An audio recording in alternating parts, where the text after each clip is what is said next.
Cuando somos niños y aprendemos a contar con los dedos. 1, 2, 3, 4, 5, 6, etc. Esos números que vamos obteniendo contando con los dedos son los números naturales. Modernamente suele agregarse también a los naturales el número 0, pero en este video no lo vamos a considerar y solo consideraremos los naturales positivos.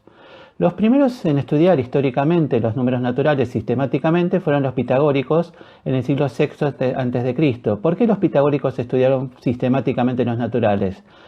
Porque ellos creían que los números estaban en la esencia de las cosas. Los números eran el instrumento principal para conocer el mundo, la realidad. Todo lo que nos rodea estaba formado por números, según ellos. En cierto modo tienen razón. De hecho, el lema de la escuela pitagórica es todo es número. Pero ese todo es número se refería principalmente a los números naturales. Desde el 1 en adelante los pitagóricos no consideraban el 0 como número. Y de hecho no solo a los naturales, sino también a los racionales positivos, entendido como cocientes de naturales, entendido como proporción entre cantidades naturales. Los pitagóricos, como parte de ese estudio sistemático de los números naturales, crearon muchas de las categorías que todavía hoy en día se usan. Por ejemplo, fueron los que estudiaron los números pares, los impares, los primos, los perfectos y también los números figurados. ¿Qué son los números figurados? Los números figurados son cantidades, digamos así, por ejemplo, cantidades de piedritas que se pueden disponer en ciertas formas de polígonos. Por ejemplo, están los números triangulares, que son cantidades que se pueden disponer en forma de triángulos, como su nombre indica. Entonces tenemos el 1, que representa como un triángulo muy chiquitito, reducido a un punto. El 3, que se puede disponer en forma de triángulo. El siguiente número triangular es el 6, y así sucesivamente. Después tenemos también los números cuadrados, que obviamente son cantidades que se pueden disponer en forma de cuadrado, que tenemos el 1, el 4, el 9, el 16, etc. Y también tenemos los números pentagonales, que son obviamente los que se pueden ir disponiendo en forma de pentágonos. Los pitagóricos estudiaron también los números hexagonales, los heptagonales, etc. Al estilo de los pitagóricos nosotros podemos formar nuestras propias secuencias de números. Por ejemplo, siguiendo un esquema geométrico. Aquí tenemos un ejemplo justamente, donde lo que vamos formando son triángulos con palitos. Tenemos un primer lugar donde hay un triángulo, un segundo lugar donde hay dos triángulos, un tercer lugar donde hay tres triángulos y así sucesivamente. A partir de esta secuencia podemos formular la siguiente pregunta. ¿Cuántos palitos habrá en la figura que ocupa el lugar número 1000?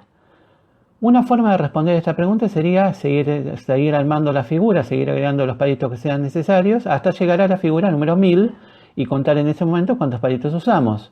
Esa es una forma correcta de resolver la pregunta, pero obviamente muy poco práctica. Una manera mejor sería entender la regularidad de la secuencia, ver cómo se van formando las distintas figuras, interpretar eso, pensarlo, razonarlo y llegar a deducir de una manera lógica cuántos palitos habrá en el lugar número 1000. Para resolverlo de esa manera, una forma de hacerlo es así. Hagamos una tabla donde estén los distintos números del lugar con las cantidades de palitos correspondientes y busquemos en esa tabla regularidades, o sea, qué regla, qué relación entre esos números se va repitiendo como para poder encontrar un modo sistemático de responder la pregunta. Una primera regularidad de la que nos podemos dar cuenta es que si multiplicamos el número del lugar por 2 y a eso le agregamos 1, nos da la cantidad de palitos. Por ejemplo, 2 por 1 más 1 es 3, 2 por 2 más 1 es 5, 2 por 3 más 1 es 7 y así sucesivamente.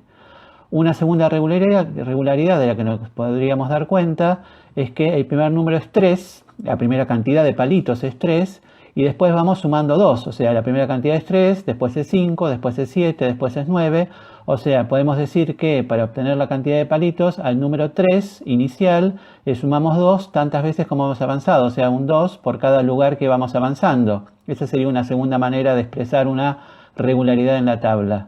O una tercera forma de hacerlo sería la siguiente, podemos decir que la cantidad de palitos es la suma del lugar donde estamos más el lugar siguiente. Por ejemplo, para el segundo lugar, que es 5 la cantidad de palitos, es la suma de 2 el lugar más el lugar siguiente que es 3. En el caso de, por ejemplo, el tercer lugar, que la cantidad de palitos es 7, ese 7 podemos pensar que es el 3, que es el número del lugar, más 4, que es el lugar siguiente, y así sucesivamente. Por lo menos en los lugares que estamos observando de la tabla, esas regularidades efectivamente se mantienen. En la historia de la matemática surgió rápidamente la necesidad de expresar regularidades como las que estamos mencionando en las tablas de nuestros palitos. Y al principio, en las primeras épocas de la historia de la matemática, esas regularidades se expresaban, como acabamos de hacer, con palabras. Se describía la relación entre distintos números con palabras. A eso se le llamó el álgebra retórica. En el álgebra retórica, que usaron por ejemplo los egipcios, los mesopotámicos y muchos otros pueblos de la antigüedad, las regularidades matemáticas se expresaban con palabras, como decimos. Pero después se dieron cuenta rápidamente los matemáticos, o no sé si rápidamente, pero en algún momento de la historia se dieron cuenta de que esa forma de expresar no era muy práctica, era muy poco conveniente al momento de resolver problemas, y empezaron a incorporar símbolos. Gradualmente fueron mezclando las palabras con símbolos específicos. Uno de los primeros en hacer esto fue Diofanto de Alejandría en el siglo II después de Cristo. Empezó a introducir, mezclado con las palabras, como decimos, símbolos, y esa costumbre de mezclar símbolos, que a veces los símbolos eran simplemente palabras abreviadas, eran la inicial o las primeras letras de alguna palabra, esa mezcla de símbolos que, insisto, se siguió usando hasta el siglo XVI, XVII de nuestra era, se llamó la álgebra sincopada. La álgebra sincopada mezclaba entonces símbolos matemáticos específicos, que en algunos casos eran palabras abreviadas y en otros eran símbolos creados especialmente, con palabras, con frases, digamos así. Finalmente, en el siglo XVII, XVIII, se empezó a usar sistemáticamente la escritura simbólica que conocemos hoy en día, y a esto se lo llamó ya el álgebra simbólica, justamente cuando la matemática empezó a incorporar fórmulas y expresiones escritas con símbolos específicamente creados para eso. A modo de curiosidad podemos comentar cómo surgieron algunos de los símbolos matemáticos que más usamos en la actualidad. Como decía hace un rato, muchos de esos símbolos originalmente eran abreviaturas de palabras. La palabra latina, porque muchas veces se escribía en latín, sobre todo en la Edad Media, la palabra latina que expresaba la relación o la operación matemática se iba abreviando. Y se comenta, hay una teoría que dice que el símbolo de la suma, por ejemplo, surgió de esa manera. Los copistas medievales, porque en la Edad Media los libros se copiaban a mano, y los copistas a veces iban abreviando justamente o deformando las palabras sin querer en algunos casos, y se dice que el símbolo de la suma surgió de una deformación. En latín la palabra suma se dice plus y se debía abreviarse muchas veces con la letra P. Y esa P se fue deformando con el tiempo hasta transformarse en el símbolo de la suma actual. Una historia parecida se cuenta en relación al símbolo de la resta. En ese caso la palabra es minus, que significa resta o menos en realidad en latín, y la M de minus se fue deformando hasta que se transformó en el signito, en el guioncito que uno usa actualmente para indicar la resta.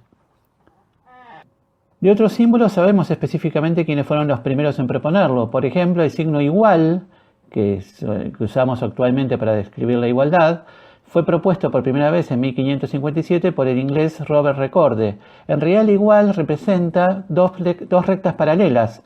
Recorde decía que no había dos cosas más iguales entre sí que dos rectas paralelas, entonces él entendía que dos pequeñitas rectas paralelas, permítame decirlo así, eran una buena forma de representar la igualdad. Hasta ese momento se utilizaba frecuentemente la palabra igual escrita en latín o alguna abreviatura de ella. Otro ejemplo son los paréntesis, que fueron incorporados. En realidad los paréntesis tuvieron distintas versiones, distintas formas de escribirse, distintas formas de indicarse, y la manera actual que usamos fue introducida en 1629 por el matemático francés Albert Girard. Pensando en este proceso histórico que acabamos de describir, podemos preguntarnos cómo expresar de una manera más abreviada las reglas, las regularidades que antes comentamos con palabras. Entonces, volvamos a la posibilidad número 1. Decíamos en la posibilidad número 1 que la cantidad de palitos en cada lugar se podía obtener multiplicando por 2 el lugar y después agregando 1. Entonces, expresemos eso en principio así con palabras. Multiplicamos 2 por el lugar donde nos encontramos y a eso le agregamos 1. Ahora, es común en matemática que si uno tiene una cierta cantidad que quiere estudiar, esa cantidad lo llame con una letra. Esa letra nos permite representar esa cantidad de una manera más abreviada, más práctica. Entonces, al lugar donde nos encontramos podemos llamarlo n. N entonces pasa a significar el lugar donde nos encontramos. Entonces, con esa idea decimos que podemos reescribir la frase diciendo, para obtener la cantidad de palitos, multiplicamos 2 por n y a eso le agregamos 1.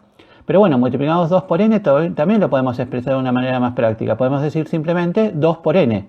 Multiplicar a n por 2 es hacer 2 por n. Y entonces tenemos que a 2 por n le agregamos 1. Pero agregar 1 es sumar 1. Entonces podemos decir que lo que estamos haciendo es 2 por n más 1. O sea, la cantidad de palitos en el lugar n es 2 por n más 1. Esa sería la manera más abreviada de expresar lo que antes dijimos con palabras. Y todavía podemos agregar un símbolo más. En matemática a veces se llama así, C de n, se lee eso, C entre paréntesis n, quiere decir la cantidad de palitos en el lugar n. Es una expresión que indica la cantidad de palitos, insisto, en el lugar n. Entonces, es decir, la cantidad de palitos en el lugar n es 2 por n más 1, se puede escribir así. C de n, C entre paréntesis n, es igual a 2 por n más 1. Hagamos lo mismo con la segunda expresión que habíamos planteado, que era así. Al número 3 inicial, a 3, le sumamos 2 tantas veces como hemos avanzado desde el primer lugar. Repito, a 3 le sumamos 2 tantas veces como hemos avanzado desde el primer lugar. Ahora, ¿cómo calculamos la cantidad de veces que hemos avanzado? Pensemos esto, si estamos en el lugar 2, en el segundo lugar, hemos avanzado 1. Si estamos en el lugar 3, es que hemos avanzado 2. Si estamos en el lugar 4, es que hemos avanzado 3. O sea, en el lugar n, si estamos en el lugar n, hemos avanzado n menos 1, un número menos es lo que hemos avanzado, porque el primero nos está tomando en cuenta. Entonces, lo que hemos avanzado desde el primer lugar es n menos 1. Entonces, a 3 le sumamos 2 tantas veces como n menos 1. Ahora, ¿qué quiere decir 2 tantas veces como n menos 1? 2 tantas veces como n menos 1 es 2 más 2 más 2 más 2 más 2, n menos 1 veces.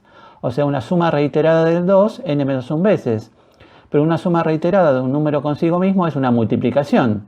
O sea, 2 más 2 más 2, n menos 1 veces es 2 por n menos 1. Entonces, abreviamos esto diciendo a 3 le sumamos 2 por n menos 1.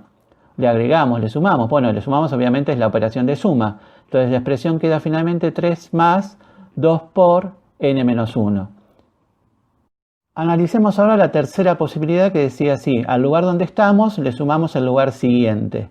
Como antes, al lugar donde estamos lo llamamos n. Y el lugar siguiente, obviamente, es n más 1. El lugar siguiente se obtiene sumando 1. Entonces, en este caso la fórmula nos diría que al lugar n le sumamos n más 1. O sea, la fórmula que nos queda es n más 1. En estas tablas estamos verificando que, por lo menos para los primeros 4 lugares, cada una de las 3 fórmulas nos da las cantidades correctas de palitos. En la primera tabla tenemos la fórmula C de n igual a 2n más 1, o sea, esta nos está diciendo que la cantidad de palitos, C de n, se obtiene multiplicando el lugar por 2 y sumándole 1, y vemos efectivamente que las cantidades de palitos que vamos obteniendo son las correctas. En la segunda tabla es C de n igual a 3 más 2 por n menos 1, y de nuevo vemos que las cantidades de palitos obtenidos son las correctas. Y en la tercera tabla la fórmula es C de n igual a n más 1. Y una vez más vemos que efectivamente las cantidades de palitos que obtenemos, por lo menos para los primeros 4 lugares, son las correctas. Con estas fórmulas podemos volver a la pregunta inicial. ¿Cuántos palitos habrá en la figura del lugar 1000? Bueno, como vemos aquí, las 3 fórmulas nos dan la misma respuesta. En los 3 casos, la fórmula correspondiente nos dice que la cantidad de palitos será 2001. Ahora, esta cuestión, el hecho de que en los 3 casos nos dan los mismos números, nos permite plantear la siguiente pregunta. ¿Eso pasará siempre? ¿Realmente las fórmulas son 3 maneras correctas de expresar lo mismo? ¿O es simplemente casualidad y en algún caso las fórmulas dan algo diferente? Bueno, dejaremos esa pregunta para otro video.